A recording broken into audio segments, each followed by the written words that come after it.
ஜோதிட அன்பர்களுக்கு நான் ஒரு வேண்டுகோள் வச்சுக்கிறேன். இந்த பதிவுக்கு மட்டும். இந்த பதிவுல என்னன்னு கேட்டீங்கன்னா, தயவு செய்து யாரும் இடையில நிறுத்தி இந்த பதிவை பார்க்க வேண்டாம். அதை ஸ்கிப் பண்ணாதீங்க. நகர்த்தி நகர்த்தி பார்க்க வேண்டிய அவசியம் இல்லை. ஒரு சில விஷயங்கள் புரிந்துக்கணும் அப்படிங்கிறப்போ இதை நீங்க முழுமையா தெரிஞ்சு அதுல வர்றது நல்லது அப்படிங்கிறதுக்காக இந்த பதிவை முழுமையா பாருங்க. சில விஷயங்கள் புரியும். அது நீங்க கடந்து போகிறீங்க அப்படின்னா அது கடவுளின் அனுகிரகம், அவ்வளவுதான். இதுல நான் சொல்றதை கேட்டுதான் ஆகணுன்ற கட்டாயப்படுத்துறதுக்கு இல்லை. சில விஷயங்கள் புரிந்துக்கிறதுக்கான வாய்ப்புகள் கிடைக்கும்ன்றதுக்காக சொல்றேன். இது ஜோதிடர்களாக இருந்தாலும், ஜோதிட அன்பர்களாக இருந்தாலும், ஜோதிட ஆர்வலர்களாக இருந்தாலும், வரக்கூடிய காலங்களில் ஜோதிடத்தை பயிலணும்னு ஆசைப்படுறவங்களாலும் இதெல்லாம் தெரிஞ்சுக்கிட்டு, அதாவது எனது பதிவுல சில விஷயங்களை நன்கு கவனித்து அதை புரிந்துக்கோங்க அப்படிங்கிறதுக்காக தான் இந்த பதிவு சொல்றேன். அதனால இடையில இது கொஞ்சம் நீண்ட பதிவாக இருந்தாலும் இதை தயை கூர்ந்து நீங்க இதை முழுமையா பாருங்க அப்படிங்கிறது மட்டும்தான் சொல்றேன். ஓம் நமச்சிவாய். இப்போ அடுத்தப்ப நம்ம தொடர்ந்து அந்த பதிவோட இதை நம்ம விளக்கங்களை பார்க்க ஆரம்பிக்கலாம். மிக்க நன்றி. ஓம் நமச்சிவாய. சிவாய நமய நம சிவம சிவய நமய நமசி நமச்சிவாய. ஜோதிடம் என்னும் தெய்வீக கலையை எனக்கு கற்றுத்தந்த எனது முன்னோர்கள், எனது குருமார்கள், எனது மானசீக குருமார்கள் அத்தனை பேரும் திருப்பாதங்களை தொட்டு வணங்கி அவர்கள் ஆசி என்றென்றும் கிடைக்க எல்லாம் உள்ள ஈசனை பிரார்த்தனை செய்து கொள்கிறேன். ஓம் நமச்சிவாய. நாம் இந்த பதிவுல இன்னைக்கு பதிவிட போகிறது, ஜோதிடத்துல ஒரே ஊர்ல, ஒரே மருத்துவமனையில, ஒரே நேரத்துல, ஒரே நிமிடத்துல பிறந்த குழந்தைகள் ஏன் ஒரே மாதிரி இருக்கிறது இல்லை, அவங்களோட எதிர்காலங்கள்ல ஒவ்வொரு நாளும் ஒவ்வொரு விதமான மாற்றங்கள் காணப்படுறது ஏன் அப்படின்னு கேட்கிறாங்க. இதுக்கு உதாரணமாக இரட்டை குழந்தைகளின் ஜாதகத்தையும் நம்ம கணிதத்துல எடுத்துக்கலாம். அதாவது ஒரு குழந்தை பிறக்கும் நேரம் அப்படிங்கிறது இதுவரைக்கும் மருத்துவர்களாக இருக்கக்கூடியவர்கள் அந்த பிரசவ அறையிலிருந்து அவர்கள் கொடுக்கக்கூடிய நேரத்தை மட்டும்தான் நாம எடுத்துக்கிறோம். அவர் எந்த நேரம் எந்த நிமிடம் அப்படிங்கிறத அவர் பதிவு பண்ணுறார். அவர் உதாரணமாக ஒரு குழந்தை பிறந்தது 3 மணி, மாலை 3 மணி ஒரு 27 நிமிடம் அப்படின்னு சொல்லி இருந்ததுன்னா அவர் சொல்லக்கூடியது 3:25, மாலை 3:25 அப்படின்னு சொல்லுவாரு. இல்லைன்னா மாலை 3:30. இந்த ரெண்டுக்கு இடைப்பட்ட நேரமான 3:27ங்கிறத அதிகபட்சம் சொல்றது இல்லை. ஏன்னா அவர்களோட கவனம் முழுவதும் என்னன்னு கேட்டீங்கன்னா, 2 உயிர்களின் போராட்டத்திற்கு மத்தியில அவங்களை காப்பாற்றணுன்றதுல மட்டும்தான் கவனமா இருப்பாங்க. நாம எந்த நேரத்துல குழந்தை பிறந்ததுன்னு மருத்துவர் சொல்றது நம்ம எதிர்பார்த்து உட்கார்ந்துருக்கணும் அப்படிங்கிறது கிடையாது. அவருக்கு அது வேலை இல்லை. அவரோட வேலை ஒரு உயிரை காப்பாற்றுவதுதான் மருத்துவன்றது. அப்படின்றப்போ அந்த ஜாதகத்துல அந்த நபர் பிறந்த நபருக்கு நேரம் குறிக்கக்கூடியது அப்படிங்கிறது ஒரு மருத்துவரால் இயலாத விஷயம். அப்படின்றப்போ ஒரே நேரத்துல ஒரே மருத்துவமனையில ஒரே ஊர்ல ஒரே அறையில ஒரு 4 குழந்தைகள் பிறக்குது. ஒரு உதாரணமா வச்சுக்கோங்க, 3 மணி 27 நிமிடத்துக்கு ஒரு 4 குழந்தைகளோ 6 குழந்தைகளோ 10 குழந்தைகளே பிறக்கட்டும். அது நமக்கு நாம என்ன செய்யறோம், 3:27க்கு குழந்தை பிறந்தது அப்படின்னு சொல்லி எடுத்துக்கிறோம். அப்படின்னா நாம இதுவரைக்கும் கணிதத்துல எடுத்துக்கிட்டு வர்றது பிறந்தது நேரத்துங்கிறது மணியும் நிமிடத்தை மட்டும்தான். இதுல யாரும் நொடி பொழுதுங்கிறத எடுக்கிறது இல்லை. ஏன்னா நொடி பொழுதை குறிச்சு கொடுக்கறதுக்குலாம் இன்னைக்கு யாரும் தயாராக இல்லை. இன்னைக்கும் இல்லை, அந்த காலத்திலே அது தயாராக இல்லை. அந்த காலத்துலலாம் வீட்டுல பிரசவம் நடக்குது அப்படின்னா குழந்தை பிறந்த நேரத்துக்கு தெரிந்து கொள்வதற்கு என்ன செய்வாங்கன்னாக்கா, ஒரு உதாரணமாக ஒரு ஏதேனும் ஒரு பொருளை தூக்கி போடுறது, இல்லை அப்படின்னா அந்த இடத்துல இருந்து ஒரு ஓசை எழுப்புறது, பிரசவம் நடக்கும் இடத்திலிருந்து ஒரு ஓசை எழுப்புறது, ஏதேனும் ஒரு தட்டி ஒரு ஓசை எழுப்பும்போது வெளியில் உட்கார்ந்து இருக்கக்கூடியவங்க அந்த நேரத்தை துல்லியமா எழுதிக்குவாங்க. இன்னொன்னு என்னன்னு கேட்டீங்கன்னா, சில பேர் சொல்றாங்க, அதாவது முன்காலத்துலலாம் பிறந்த யாருக்குமே துல்லியமான ஜாதகங்கள் கிடையாது, அவங்க சரியான நேரத்தெல்லாம் சொல்ல முடியாது அப்படின்னு சொல்லி அந்த காலத்துல எழுதியிருக்காங்க. இதுக்கு நிறைய உதாரணம் இருக்குது. இதை இல்லைன்னு சொல்றதுக்கெல்லாம் இங்க மாற்று கருத்துலாம் கிடையாது. ராமருக்கே ஜாதகம் எழுதின நபர்கள் இங்க நிறைய பேர் இருக்காங்க. ராமர் பிறந்த நேரத்தெல்லாம் இங்க யாரும் சொல்லவும் இல்லை. ராமர் பிறந்த நொடி பொழுது இங்க யாரும் சொல்லல. ஆனா இன்னைக்கு திரைத்துறையில இருக்கக்கூடியவங்களோட ஒவ்வொருத்தரோட பிறந்த நேரத்தையும் பிறந்த தேதியும் சொல்லி இங்க ஜாதக அமைப்பு அப்படின்னு போட்டு காட்டிட்டு இருக்கிறதுக்கு யூடியூப் சேனல்ல எதை போட்டா மக்கள்கிட்ட பாத்தீங்கன்னா அதிகமான சப்ஸ்கிரைப் வரும், அதிகமான லைக் போகும், அதை வச்சு நமக்கு என்ன இன்கம் வரும், இது மட்டும்தான் பார்த்துட்டு இருக்காங்க. பொதுமக்களுக்கு புரியக்கூடிய விஷயங்களை சொல்றதுக்கு இங்க யாருக்கும் பாத்தீங்கன்னாக்கா அந்த ஒரு நோக்கம் இல்லை. அப்படிங்கிறப்ப பாத்தீங்கன்னாக்கா நான் இந்த முதல்வரோட ஜாதகம் இதுதான், இதை நான் போட்டிருக்கிறேன், இதன்படிதான் இவங்களுக்கு நடந்தது. முதல்வர் யார்கிட்ட கொடுத்தாங்க, எந்த முதல்வராக இருக்கட்டும், வாழும் முதல்வராக இருந்தாலும் சரி, முன்னரே முதல்வராக இருந்தவர்களும் சரி, ஏற்கனவே முதல்வராக இருந்து இறைவனடி சேர்ந்தவர்களும் சரி, யாருமே அவங்களோட உண்மை ஜாதக நிலையை யாருக்கும் தெரியப்படுத்த போறது கிடையாது. அப்படின்றப்போ இவங்க அவங்களோட ஜாதகத்தெல்லாம் வச்சு சொல்லிக்கிட்டு வராங்க. அது நம்ம அது அடுத்த விஷயம், அதுக்கு அப்புறம் போய்க்கலாம். ஒரு விஷயம் என்னன்னு கேட்டீங்கன்னாக்கா, அடுத்தாப்புல இந்த பிறந்த நேரத்தில் நான் பாத்தீங்கன்னா ஒரு விஐபி பிறந்த நேரத்துல தான் நானும் பிறந்தேன். அவங்க பிறந்த அந்த மாலை 3:27 தான் நானும் பிறந்தேன். ஆனா அவங்க இன்னைக்கு ஒரு பெரிய விஐபியா இருக்காங்க, நான் அந்த மாதிரி விஐபியா இல்லை அப்படின்னு சொல்றாங்க. ஒண்ணு புரிஞ்சுக்கோங்க, நீங்க எப்படி பிறந்திருந்தாலும் சரி, நொடி பொழுது மாறக்கூடியதுதான். பேருந்துலாம் எழுதியிருப்பாங்க, பார்த்துருக்கீங்களா? படியில் பயணம், நொடியில் மரணம். ஏன் நிமிடத்தில் மரணம் போட்டு மணி துளிகளில் மரணம்னு போட்டுக்க வேண்டியதானே? படியில் பயணம், நொடியில் ஒருத்தருக்கு விஐபி ஆகணும்ன்ற யோகம் இருக்குன்னு வச்சுக்கோங்களேன். ஒரு லாட்டரி சீட்ல ஒருத்தருக்கு பல கோடி ரூபாய் பரிசு விழுக போகுதுன்னா 1 மணி நேரமா விழுந்துட்டு இருக்காது. அந்த ஒரு நொடி பொழுதுல அந்த நம்பர் விழுகிறது தான் பரிசு. அப்ப அந்த நொடி பொழுத நம்பக்கூடிய பேராசை பிடித்த சில பேருக்கு அந்த நொடி பொழுதில் ஜனனமாகக்கூடிய குழந்தையின் நிலை மாறுங்கிறது ஏத்துக்கிற பக்குவம் இல்லை. இதுதான் உண்மை. இதுல ஒரு விஷயம் நான் சொல்லிடுறேன். ஒரு ராசி மண்டலத்துக்கு கொஞ்சம் பொறுமையா முழுமையா கேளுங்க. ஒரு ராசி மண்டலத்துக்கு 12 ராசி கட்டங்களை குறிச்சிருக்காங்க. 12 ராசி கட்டங்கள் அப்படிங்கிறது பாத்தீங்கன்னாக்கா நீங்க நல்லா தெரிஞ்சுக்கோ. ஒரு ராசி மண்டலத்தில் 12 கட்டங்கள் இருக்குது. ஒரு கட்டத்துக்கு 5 நிமிடம் ஒதுக்குங்க. 12 கட்டத்துக்கு 60 நிமிடம், 1 மணி நேரம் கணக்கு வருது. 12 கட்டங்களுக்கு 60 நிமிடம், 1 மணி நேரம் கணக்கு வருது. அப்ப 5 நிமிடம் அப்படிங்கிறது ஒரு ராசி கட்டம்னு வச்சுக்கிட்டோம்னா, அந்த 5 நிமிடம் ஒரு ராசி கட்டத்துல பாத்தீங்கன்னாக்கா 9 பாதங்கள் இருக்குது. மொத்தத்துக்கு ஒரு ராசி மண்டலத்துக்கு 108 பாதம் உண்டு. 27 நட்சத்திரங்களுக்காக, அந்த 27 நட்சத்திரங்களுக்காக 108 பாதம் உள்ள ஒரு நிலையில் அந்த பாதங்களுக்கு பாத்தீங்கன்னா 5 நிமிடத்துல ஒரு ராசி கட்டத்தை விட்டு அடுத்த ராசி கட்டத்தை நம்ம பாத்தீங்கன்னா இது கடிகார பிரசனத்துக்கு எடுத்துக்கிறாங்க. இதே நேரத்துல பாத்தீங்கன்னாக்கா அந்த காலத்துல இதுக்கான பயன்படுத்தப்பட்ட முறைகள்ன்றதும் ஒண்ணு இருக்குது. இதுக்கெல்லாம் விளக்கம் சொல்லணும்னாக்கா நிறைய பேர் இப்ப நான் பேசுறதுக்கே பாத்தீங்கன்னாக்கா எதிர்வினை கருத்துக்கள் ஒண்ணு சொல்றதுக்கு தயாரா இருப்பாங்க.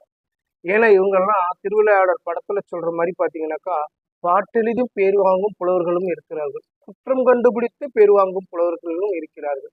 இவர்கள் தாங்கள் எந்த ரகம் என்று தங்களுக்கே தெரியும்னு ஐயா மாபெரும் நடிகரான நாகேஷ் ஐயா சொல்லியிருப்பார். அதுபோல நம்ம இந்த விஷயத்த சொல்றோம் அப்படின்னா இதுக்கு குறை சொல்றதுக்குன்னே எனக்கு பின்னாடி 100 பேர் வந்துகிட்டு இருப்பாங்க. நான் அதை பத்தி கவலைப்படல. ஆனா எனது முன்னோர்கள் எனக்கு சொல்லி கொடுத்த கருத்தை நீங்க சொல்ல பதிவு பண்ற கடமைப்பட்டிருக்கேன். ஒரு ஜாதகதாரர் பிறக்கக்கூடியது அப்படிங்கிறப்போ ஒரு 3 மணி 27 நிமிடம் அப்படிங்கறத வைக்கும்போது அந்த நொடியாகப்பட்டது ஒரு ஜாதகத்துல பாத்தீங்கன்னாக்கா கடக்கக்கூடிய நிலை, அந்த நொடிமுள் கடக்கக்கூடியது அவர் பிறந்த நேரத்துல மேசராசி மண்டலத்தில் அப்படின்னு வச்சுக்கோங்க. அப்ப அவர் இந்த நொடியாகப்பட்டது பாத்தீங்கன்னாக்கா 12 மணியிலிருந்து, அதாவது 12 அப்படிங்கிறதுல இருந்து 5 நிமிடம் ஆகப்பட்ட 1ன்ற இடத்துக்கு வரக்கூடியதுல 2 நிமிடம், அப்ப அது 5 நிமிட கணக்கு. அதுல 2 நிமிடம் 31 வினாடிகள் அது கடக்குது அப்படின்னு வச்சுக்கோங்களேன். அப்போ அந்த அஸ்வினி நட்சத்திரத்துல இருக்கக்கூடிய, அதாவது கேதுவின் நட்சத்திரமான அஸ்வினியில் உள்ள 4 பாதத்தில் ஏதேனும் ஒரு பாதத்தை அந்த நொடிமுள்ளாகப்பட்டது கடக்கும் போது அதோட தன்மையாகப்பட்டது ஜாதகருக்கு வெளிப்படும் அப்படிங்கிறது இங்க யாரும் உணர்றதில்லை. எல்லாரும் நினைச்சுக்கிறது பாத்தீங்கன்னாக்கா மணியும் நிமிடம் மட்டும்தான் நினைக்கிறாங்க. கிடையாது. இதுக்கு ஒரு விஷயம் சொல்லிடுறேன். ஒரு ஜாதகத்தில் 5 நிமிடத்தை நொடிமுள் கடக்குது அப்படின்னாக்க 9 பாதங்களை அந்த நொடிமுள் அந்த நேரத்துல கடந்தாகும். அப்போ 9 பாதங்களை 5 நிமிடத்தில் கடக்கணும் அப்படிங்கிறப்ப பாத்தீங்கன்னாக்கா ஒரு நட்சத்திரத்துக்கு 2 நிமிடம் 13 வினாடி கிடைக்கும். ஒரு நட்சத்திரத்துக்கு 4 பாதங்களுக்கு 2 நிமிடம் 13 வினாடிகள் கிடைக்கும். இந்த 2 நிமிடம் 13 வினாடிகள் கிடைக்குது அப்படிங்கிறப்போ ஒரு பாதத்துக்கு 33 வினாடிகள் தான் இருக்கும். நல்லா தெரிஞ்சுக்கோ, 33 வினாடிகள் தான். அப்போ அந்த ஜாதகதாரர் பிறக்கும் போது இந்த ஜாதகர் ஒருவர் 3 மணி 27 நிமிடத்தில் பிறந்தார் அப்படிங்கிறப்போ அந்த நொடி முள்ளாகப்பட்டது பாத்தீங்கன்னா 33 நொடி கிடக்குது அப்படிங்கிறப்போ அவர் ஒரு உதாரணத்துக்கு தான் சொல்லிட்டாரு. அஸ்வினி 1ஆம் பாதத்தில் அவர் அஸ்வினி 1ஆம் பாதத்தில் நொடிமுள் கடக்கும் போது பிறந்திருக்காருன்னு அர்த்தம். அதே ஜாதகதாரர் நொடிமுள்ளில் அதே 5 நிமிடத்தில், அதாவது 3 மணி 27 நிமிடம் அப்படிங்கிறதுல நொடிமுள்ளாகப்பட்டது 4 நிமிடம் 26 நொடி கடக்குது அப்படிங்கிறப்போ அவர் என்னன்னா கிருத்திகை 1ஆம் பாதத்துல பிறந்திருப்பார். கிருத்திகை 1ஆம் பாதத்தில் இந்த நொடிமுள் பயணிக்கும் போது பிறந்திருப்பார். இது போல நிறைய விஷயங்கள் என்னன்னு கேட்டீங்கன்னாக்கா பிறப்பு கால ஜாதகத்தில் நம்ம எடுக்கும் போது துல்லியம் எடுக்கணும்னா நிறைய விதிவிலக்குகள் இருக்குது. இது வரைக்கும் பாத்தீங்கன்னா பிரசவ அறையில் இருந்து யாரும் துல்லியமான நேரம் கணித்தது கிடையாது. அப்போ ஒரு விஐபி பிறந்த நேரத்தில் ஒரு ஜாதகதாரர் பிறந்திருக்கிறார் என்றால் அவர் பிறந்த நிமிடம் அதுவாக இருக்கும். நொடியாகப்பட்டது நிச்சயமாக மாறும். நொடியாகப்பட்டது நிச்சயமாக மாறும் ஒரு நிமிடம். அப்போ அந்த ஜாதகதாரர் பிறக்கக்கூடியது பாத்தீங்கன்னாக்கா இப்ப 3 மணி 27 நிமிடம்னு சொல்லியிருக்கோம். நொடிமுள் கடக்கக்கூடியது அப்படிங்கிறது பாத்தீங்கன்னாக்கா நல்லா தெரிஞ்சுக்கோங்க. நொடிமுள் கடக்கக்கூடியது அப்படிங்கிறது அது குறிச்சு வச்சிருக்கிறத கொஞ்சம் பார்த்துக்கோங்க. 24, அதாவது நொடிமுள் அதை கடக்கக்கூடிய விஷயம் 5, 10, 15, 20, 25வது, அதாவது பாத்தீங்கன்னாக்கா 20க்கும், அதாவது 20 நொடிக்கும் 25 நொடிக்கும் இடைப்பட்ட நேரத்தில் பிறக்கிறார் அப்படிங்கிறப்போ 24.20 அப்படின்னு சொல்லி வருது அப்படின்னாக்கா அவர் பிறக்கக்கூடியது எப்போ அப்படின்னு தெரிஞ்சுக்கோங்க. 3:27க்கு சுக்கிரனின் 4 பாதங்களில் பூர நட்சத்திரத்துல 4 பாதத்துல ஒரு பாதத்துல பிறக்கிறாருன்னு கணக்கெடுத்துக்கோங்க.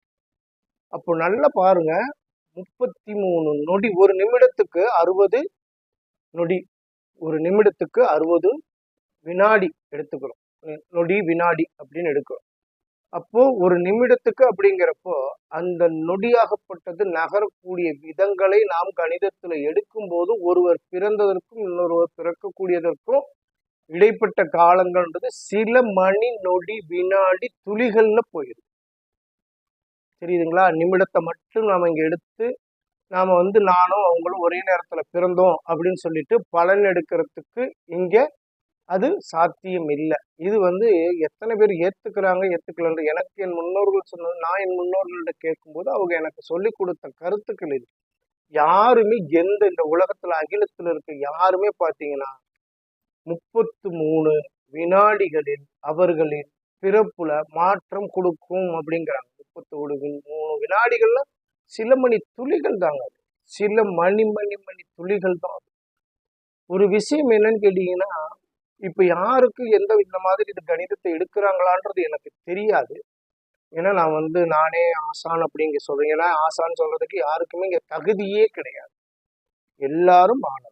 இது அகிலத்தில் பிறந்தவர்கள் ஜோதிடத்துறையில் இருக்கக்கூடியவர்களாக இருந்தால் அனைவருமே மாணவர்கள் தான். இவங்க யாருமே பாத்தீங்கன்னாக்கா நான் ஒரு சிறந்த ஆசான் அப்படின்னா இவங்க அந்த வார்த்தையை பயன்படுத்தாம இனிமேல் வரக்கூடிய காலங்கள்ல இருந்துக்கிறது நல்லது.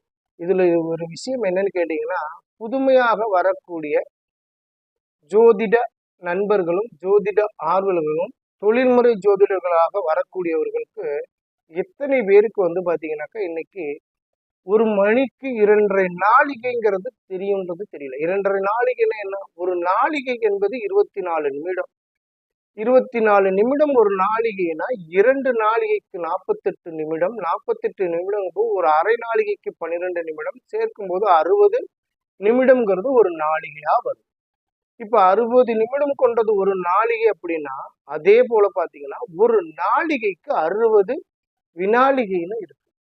இப்ப 60 வினாளிகை அப்படிங்கும்போது 24 வினாளிகை அப்படிங்கிறது ஒரு கணக்கு. அதே போல 60 நாளிகை அப்படிங்கிறது ஒரு கணிதம் வரும். இது போல பாத்தீங்கன்னா 60 வினாளிகை அப்படிங்கிறது ஒரு நாளிகைக்கு வரும். அப்போ ஒரு நாளிகைக்கு வருது அப்படிங்கிறப்போ இவங்க இதுல என்ன எடுக்கிறாங்க அப்படின்றத நல்லா கவனிங்க. 60 நிமிடத்துக்கு அப்படிங்கிறப்ப 2.5 நாளிகை, 60 வினாளிகை ஒரு நாளிகை. அப்போ தர்பரைன்னு ஒண்ணு இருக்குது. அதை பிரிக்கும் போது வினாளிகையும் பாத்தீங்கன்னாக்க உடைத்து தர்பரைன்னு பிரிக்கிறாங்க. இது எத்தனை பேர் தர்பரை வரைக்கும் போய் அதை கணிதம் போட்டிருக்காங்கன்றது நமக்கு இது வரைக்கும் எனக்கு தெரியல. அதை நம்ம சொல்றேன். ஏன்னா இன்னைக்கு சாஃப்ட்வேர் வந்துட்டதுனால எல்லாருமே அதுல ஈஸியா போய் தேடும் போது அடிப்படை பாத்தீங்கன்னா முதலில் கணிதங்களை நாம் கூட கத்துக்கணும். நாம போட்டு கத்துக்கிட்டு அதுக்கு பிறகு பாத்தீங்கன்னாக்கா நீங்க எந்த விதமான சாஃப்ட்வேர் பயன்படுத்திக்கோங்க, எல்லாம் செஞ்சுக்கோங்க. ஒரு சில விஷயங்களை நாம் நுண்ணிய வழிமுறைகளுடன் அதன் நுணுக்கங்களை தெரிந்து நாம் ஜாதகம் பார்க்க ஜோதிடத்துறையில் வருவதுதான். ஏன்னா இது மிக பெரும் துறை. அந்த ஜோதிடத்துறையில் வரத்துக்கு நாம் இத்தனையும் தெரிஞ்சுக்கோம். யாரும் நினைக்கிறது போல பாத்தீங்கன்னாக்கா ஒரு நேரத்தில் பிறந்தவர் போலவே நான் இல்லை என்று கேட்கறதுக்கு இல்லை. நிறைய பேர் இருக்காங்க. ஒரு பெரிய விஐபி, அந்த விஐபி பிறந்த நேரத்தில் நான் பிறந்தேன், அந்த விஐபி போல் நான் வாழவில்லை. அந்த விஐபி பாத்தீங்கன்னாக்கா பல லட்சங்கள் பல கோடிகளுக்கு அதிபதியா இருக்கார், பெரும் பதவியில் இருக்காருன்னு சொல்ல தெரிந்த இந்த ஒரு சில நபர்களுக்கு நான் கேட்கும் கேள்வி, ஒரு விஐபி பிறந்த நேரத்தில் பிறந்தே நான் அவரை போல வாழலன்னு சொல்ல வர்ற உங்களுக்கு அந்த விஐபி இறைவனடி சேர்ந்த காலத்தில் நான் ஏன் இறைவனடி சேரவில்லைன்னு கேட்க வாய் வந்திருக்கா? ஏன்னா உங்களோட கருத்துக்களும் உங்களோட நோக்கங்களும் என்னன்னு கேட்டீங்கன்னா, ஜோதிடம்ன்ற ஒரு பெரிய மாபெரும் கடலான தெய்வீக கலை குறை சொல்ல வேண்டும், அது ஒரு குற்றம் கண்டுபிடித்து தன்னை ஒரு பேராக நிலைநிறுத்தி கொள்ள வேண்டும் என்பது மட்டும்தான். புரியுதுங்களா? அதனால இதுல மருத்துவர்களே சில பேர் பாத்தீங்கன்னா ஒரு சில இதுல பாத்தீங்கன்னாக்கா டிவியில ஒரு சில பேட்டிகள்ல பேசிக்கிட்டு இருக்காங்க. அதாவது ஒரு சில தொகுப்பு நிகழ்ச்சிலாம் நடந்தது நான் பார்த்திருக்கேன். எந்த டிவின்னு சொல்ல முடியாது, என்ன நிகழ்ச்சின்னு சொல்ல முடியாது. அதுல மருத்துவர்கள் சொல்றாங்க, என் மருத்துவமனையில பாத்தீங்கன்னாக்கா ஒரே நேரத்துல 10 குழந்தை பிறந்திருக்குது. அதாவது ஜோதிடர்களுக்கும் இவங்களுக்கும் நடக்கக்கூடிய கருத்து விஷயங்கள்ல ஒரு மாறுபட்ட கருத்தை பதிவு பண்ணுறதுக்காக மருத்துவர்கள் சொல்றாங்க. ஒரே நேரத்துல பாத்தீங்கன்னாக்கா என் மருத்துவமனையில பாத்தீங்கன்னாக்கா 10 குழந்தை பிறந்திருக்கு. அந்த 10 குழந்தையும் பாத்தீங்கன்னாக்கா ஒன்றும் பெரிய வித்தியாசம் கிடையாது, 2 நிமிடம் 1 நிமிடம் வித்தியாசம் தான். அப்ப அதுல லக்னம்லாம் ஒரே மாதிரி தானே நீங்க சொல்றபடிக்கு வரும். அப்ப அவங்களுக்கு ஏன் மாறுபட்டு நடக்குது, ஒரே மாதிரி தானே நடக்கணும் அப்படின்னாக்கா நமக்கு ஒரு சிலர் சொல்லியிருக்காங்க. அவர்களின் இதுக்கும் நான் சொல்லிடுறேன், ஒரு சில ஜோதிடர்கள் சொல்லியிருக்காங்க அவர்களின் பெற்றோர்கள் வேறு வேறு பெற்றோர்களுக்கு பிறந்த குழந்தைகளாக இருக்கும். அந்த பெற்றோர்கள் வெளிவந்த கர்மாவின் பலனை இந்த குழந்தைகள் அதுவும் ஏத்துக்க வேண்டிய கருத்து தான். ஆனா அதை விட முக்கியமான விஷயம் என்னன்னு கேட்டீங்கன்னா 33 நொடி நகருது அப்படின்னு வச்சுக்கோங்க. அதான் சொல்றேன், 2 நிமிடம் 13 நொடிகள்ல ஒரு நொடிமுள் நகருது அப்படின்னாக்கா அப்போ அந்த விஷயம் என்னன்னு கேட்டீங்கன்னா ஒரு குழந்தையின் பிறப்பில் மாறுபட்ட விஷயங்களை ஏற்படுத்தி கொடுக்கும். அஸ்வினி நட்சத்திரம் அப்படிங்கிறது பாத்தீங்கன்னாக்கா பொதுவாகவே மேல் பாதம்னு சொல்றாங்க. பரணி நட்சத்திரம் மனிதன் கீழ் பாதம்னு சொல்றாங்க. கிருத்திகை நட்சத்திரத்தை தலைப்பகுதின்னு சொல்றாங்க. அதே போல பாத்தீங்கன்னாக்கா கணுக்கால ரேவதி நட்சத்திரம் சொல்றாங்க. முழங்கால பாத்தீங்கன்னாக்கா உத்திரட்டாதின்னு சொல்றாங்க. இடது தொடைப்பகுதியை பூரட்டாதி நட்சத்திரத்துக்கு சமமாக சொல்லு. இது மாதிரி ஒவ்வொரு நட்சத்திரங்களுக்குமே பாத்தீங்கன்னா ஒரு சில விஷயங்களை பாத்தீங்கன்னாக்கா சொல்ல வேண்டிய. ரோகிணி நட்சத்திரத்தை நெற்றி பகுதியாக சொல்கிறேன். இப்ப நெற்றி பகுதின்னு எடுத்தீங்கன்னா ரோகிணி நட்சத்திரம் 4 பாதங்கள் உள்ளது. அப்ப இந்த 4 பாதங்களுக்கு பாத்தீங்கன்னா 2 நிமிடம் 13 வினாடிகளில் இந்த நொடிமுள் கடக்கும். 2 முறை சுற்றி வந்து 13 வினாடிகள் போகும்போது நொடிமுள் கலந்துடும். அப்படிங்கிறப்போ அந்த நொடியில் அந்த 33 நொடியில் பிறக்குது அப்படின்னாக்கா அந்த குழந்தை பாத்தீங்கன்னாக்கா ரோகிணி நட்சத்திரம் முதல் பாதத்துல இருக்கும். அதாவது ஜாதகத்தில் லக்னம் நட்சத்திரம் எல்லாத்தையும் தாண்டி ஒரு கணிதமாக இதை நம்ம எடுத்துட்டு இருக்கோம். அப்ப 33 நொடிகளுக்கு ரோகிணி நட்சத்திரம் முதல் பாதம் என்றால் 66 அப்படிங்கிற ஒரு நிமிடம் 6 நொடிக்கு பாத்தீங்கன்னா ரோகிணி நட்சத்திரம் இரண்டாம் பாதம் வந்துடும். ஒரு நிமிடம் 6 நொடிக்கு ரோகிணி நட்சத்திரம் இரண்டாம் பாதம்.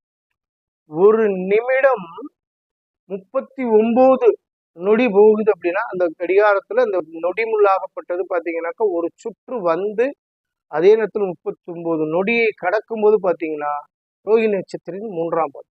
இப்ப இந்த ரோகிணி நட்சத்திரம் இப்ப நெற்றி பகுதி அப்படிங்கிறப்போ என்னன்னு கேட்டீங்கன்னா அந்த இடத்துல அந்த நொடியில கடக்கும் போது ரோகிணி நட்சத்திரத்துல ஒருத்தருக்கு என்ன கிரகம் இருக்குது அப்படின்றத பார்க்கணும். ஒரு உதாரணமாக புதன் பகவான் இருக்காரு அப்படின்னா அவர் பிறக்கும் போது பாத்தீங்கன்னா அவருக்கு நெற்றி பகுதியில நரம்பு பச்சையா தெரியும். இதை நாம நிறைய ஆய்வு பண்ணி எடுக்கலாம். ஒருத்தருக்கு பாதத்துல பாத்தீங்கன்னாக்கா இப்ப அஸ்வினி நட்சத்திரத்துல ஒருத்தர் பிறந்திருக்கார் அப்படின்னா அஸ்வினி நட்சத்திரம் 4ஆம் பாதத்தில் ஒருத்தர் பிறந்திருக்காரு அப்படிங்கும்போது பாதத்தை பாத்தீங்கன்னா 4 பாகமாக மேல் பாதத்தை பிரிக்கணும். அவருக்கு அப்ப அந்த இடத்துல சனி பகவான் இருக்காருன்னா அவருக்கு பாத்தீங்கன்னா இந்த 4 பாகமா பிரிக்கும் போது எந்த பாகம் 4வது பாகமா வரையோ அதுல ஒரு மச்சம் இருக்கும். இது நிறைய விஷயங்கள் இந்த ஜோதிட துறையில வளர்ந்துகிட்டே போகும். ஆய்வு பண்ண நிறைய விஷயங்கள் இருக்குது. இது எனது முன்னோர்கள் எனக்கு சொல்லி கொடுத்த கருத்து. இதே போல பாத்தீங்கன்னாக்கா நிறைய விஷயங்கள் ஜோதிட துறையில். இதனால எல்லாருமே பாத்தீங்கன்னாக்கா ஜோதிடத்துல நான் அதாவது ஒரு விஐபி பிறந்த நேரத்தில் நான் பிறந்து அவர் போல் நான் வாழவில்லை அப்படின்னு சொல்லிட்டு குறை சொல்வதை நிறுத்திக்கோங்க. உங்களால துல்லியமான நேரம் எடுத்து உங்களோட நொடி பொழுதை உங்களால சொல்ல முடியுமான்றத பாருங்க. இனி வருங்காலங்களில் பாத்தீங்கன்னாக்கா மருத்துவத்திலே பாத்தீங்கன்னாக்கா ஒரு சில மாற்றங்களை கொண்டு வரதுக்கான வாய்ப்புகளும் ஏற்படலாம். ஏன்னா காலம் தேசம் சுருதி யுக்தி வர்த்தமானம்ன்றத சொல்லிதான் பாத்தீங்கன்னாக்கா நம்ம ஜோதிடத்துமே பாத்தீங்கன்னாக்கா பலன் சொல்ல வேண்டிய இடத்துல இருக்கும். அப்படிங்கும் போது வரும் காலத்தில் பாத்தீங்கன்னாக்கா சில யுக்திகளை பயன்படுத்தி மருத்துவத்துல பிரசவம் நடக்கக்கூடிய இடத்திலேயே பாத்தீங்கன்னாக்கா இதற்காக ஒரு நபரை தனியாக அமர்த்தி குழந்தை பிறந்ததும் முதலில் அதன் அழுகுரல் கேட்கும் நொடி எதுன்னு பார்க்க. அந்த அழுகுரல் அதாவது மூச்சை இழுத்து அழுகுரல் வரக்கூடிய நொடியில் அந்த நொடிமுள்ளாகப்பட்டது எந்த நிமிடத்தை கடக்குது அப்படிங்கப்படும். அப்போ ஒரு 30 to 35க்குள்ள கடக்குது அப்படின்னாக்கா 30ல இருந்து 35க்குள்ள அந்த நொடிமுள் கடக்குது அப்படிங்கிறப்போ இதுல என்ன ஆகுன்றதையும் நான் விளக்கமாவே சொல்றேன். 30 to 35 அப்படிங்கிறப்போ 30ங்கிறது 31.6 அப்படின்னா சித்திரை நட்சத்திரத்தின் 3-4 பாதங்கள் வரும். அப்ப அந்த இடத்துல செவ்வாய் பகவான் எங்க இருக்காரோ அது சார்ந்த விஷயங்கள் அவர்களுக்கு ஏற்படும். அப்போ நாம அதுல உணரலாம். இது எல்லாமே நிறைய விஷயங்கள் அதே நேரத்துல அவர் பிறந்த லக்னத்துக்கு அது எத்தனாவது இடத்துல இந்த நொடிமுள்ளாகப்பட்டது வந்ததுன்றதெல்லாம் கணக்கெடுத்து பாக்குறோம் அப்படின்னா ஜோதிடத்துறையில நிறைய விஷயங்கள் நம்ம கொண்டு போயிட்டே இருக்கலாம். அதனால யாரும் ஜோதிடத்துறையில ஒரு விஐபி போல் நானும் பிறந்த நேரத்தில் வாழவில்லை என்பதை ஒரு கருத்தாக பதிவிட்டு ஜோதிடத்துறையில் உள்ளவர்களுக்கு அதாவது ஜோதிடத்துறையில் உள்ளவங்களை பொய்யானவர்கள் என்று நிரூபிக்க முயற்சி செய்ய வேண்டும். என்கிட்ட இது வரைக்கும் பாத்தீங்கன்னா மாற்று மதத்தை சேர்ந்தவர்கள் எத்தனை பேர் ஜோதிடம் பார்த்துட்டு போயிருக்காங்க. நான் எந்த மதம்ன்றதை குறிப்பிடறதுக்கெல்லாம் இங்க விரும்பல. மாற்று மதத்தை சேர்ந்தவர்கள் எந்த இடத்துல என்னோட ஜோதிடம் பார்த்துட்டு போயிருக்காங்க. அதனால ஜோதிடர் துறைன்றது ஒரு பெரிய மாபெரும் கடல். அந்த கடல்ல நாம இறங்கி தேட தேட தேட தேட பல்லாயிரம் கோடி விதிகளும் விதி விலக்குகளும் நமக்கு கிடைச்சுக்கிட்டே தான் இருக்கும்.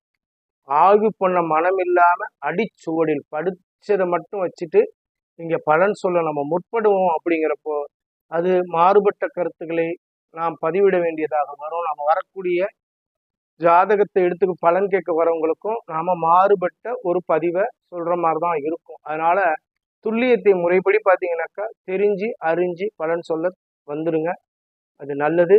ஆனா குறுகிய கால கல்வியாக பயின்று ஜோதிடத்தை குறுகிய கால கல்வியாக பயின்று அதாவது சான்றிதழ் மட்டும் கிடைச்சா ஜோதிடர் ஆகிவிட்டோம் என்ற எண்ணத்துடன் பலன் சொல்ல வர முயற்சிக்க வேண்டாம். மீண்டும் மீண்டும் நன்கு ஆய்வு செய்து நன்கு படித்து அதில் உள்ள நுணுக்கங்களை புரிந்து பலன் சொல்ல வாங்க, அதுதான் நல்லது. அதே போல யாரும் ஜோதிடத்துறையில் ஒருவரை போல் நான் இல்லை என்பதை இனியும் பதிவு கொண்டு மேற்கொள்ளதை பற்றி பேச வேண்டிய அவசியம் இல்லை அப்படின்றது என்னோட இந்த பதிவுல சொல்லிக்கிறேன். மேலும் இது போன்ற சில விஷயங்களை எனது முன்னோர்கள் எனக்கு சொல்லிக் கொடுத்த பல கருத்துக்களை நான் இந்த பதிவிட காத்திருக்கிறேன். என்னோட மேலும் வரக்கூடிய விவரங்களை தெரிஞ்சுக்கிறதுக்கு என்னோட சேனல்ல போய் பாருங்க. நான் பாருங்கன்னு மட்டும்தான் சொல்றேன். என்னை நீங்க சப்ஸ்கிரைப் பண்ணுங்க. கமெண்ட் செக்ஷனுக்கே நான் விடுறது கிடையாது. அதே போல லைக் பண்ணுங்க, இதெல்லாம் நான் சொல்றது கிடையாது. ஏன்னா கமெண்ட் செக்ஷன்ல ஏன் நான் அதை ஆஃப் பண்ணி வச்சிருக்கேன்னா, இன்னைக்கு என்னன்னு கேட்டீங்கன்னா, நான் முதலே ஒரு வார்த்தை சொன்னேன். பாட்டெழுதி பேர் வாங்கும் புலவர்களும் இருக்கிறார்கள், குற்றம் கண்டுபிடித்து பேர் வாங்கும் புலவர்களும் இருக்கிறார். இதுல ஜோதிடத்துறையில உள்ளவங்களே ஒரு சிலர் என்னன்னு கேட்டீங்கன்னா, தனக்கு தெரிந்த நபர்கள் மூலியமாக இந்த நபர் போட்டிருக்க பதிவுக்கு நீங்க ஒரு நெகட்டிவ் கமெண்ட் கொடுங்கன்னு சொல்றதுக்கெல்லாம் நிறைய பேர் இன்னைக்கு காத்துட்டு இருக்காங்க. நான் நிறைய பேரோட வீடியோவில் பார்த்தீங்கன்னாக்கா சில கருத்துக்களை நான் பார்த்துருக்கேன். அதனால அதெல்லாம் எனக்கு தேவையில்லாததுனால இதில் பதிவிடலை. இது கொஞ்சம் நீண்ட பதிவாக இருந்தாலும் முழுமையாக பார்க்க தெரிஞ்சுக்கோங்க. ஓம் நமச்சிவாய, ஓம் நமச்சிவாய, ஓம் நமச்சிவாய. வாழ்க வளமுடன்.